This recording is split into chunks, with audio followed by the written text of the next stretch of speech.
D'accord, on parle de violence physique et d'humiliation. Il faudrait aussi que les droits de l'homme puissent sortir parce que depuis là, ce sont ces ressortissants-là qui pleurent. Il y a l'indignation sur les réseaux sociaux, mais peut-être il faut un collectif pour dire non, stop à tout ce qui se passe là. Oui, je crois qu'il y a une compatriote c'est le nom qui m'échappe, mais il y a une compatriote qui est toujours montrée au créneau justement pour décrier cette attitude justement de la Guinée équatoriale. Et je crois qu'effectivement, une émission comme celle-ci, c'est effectivement de plaidoyer que les autres organisations de la société civile, les autres organisations de défense des droits humains puissent se pencher sur cette question-là, parce que elle devient de plus en plus problématique, elle est toujours d'actualité, et on pense que c'est parce qu'il n'y a pas en face une riposte bien organisée que justement la Guinée équatoriale se donne justement tout le droit et toute la latitude de foncer dans cette mégalomanie qu'on n'arrive toujours pas à expliquer, parce que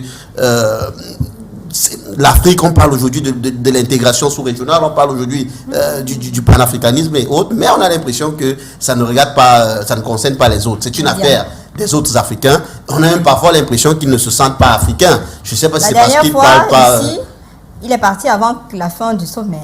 Donc, c'est tout ça. Je crois que des défenseurs, en fait, des organisations de la société civile de défense des droits de l'homme doivent effectivement se pencher, parce que ça devient un problème humanitaire. Parce qu'on a même parlé tout à l'heure de l'expulsion individuelle. On a parlé de l'expulsion des masses, mais on n'a pas parlé de l'expulsion des travailleurs, qui est aussi proscrit.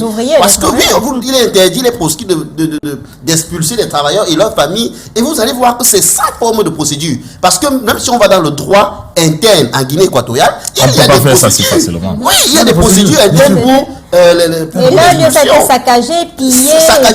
Et à moi, on ne cherche même pas à savoir si tu as effectivement les documents requis. On ne cherche pas à savoir. Une fois qu'on a établi que tu es Camerounais, c'est vraiment un coup de force. C'est vraiment la loi de la jungle là, dans ce genre de situation. Et c'est complètement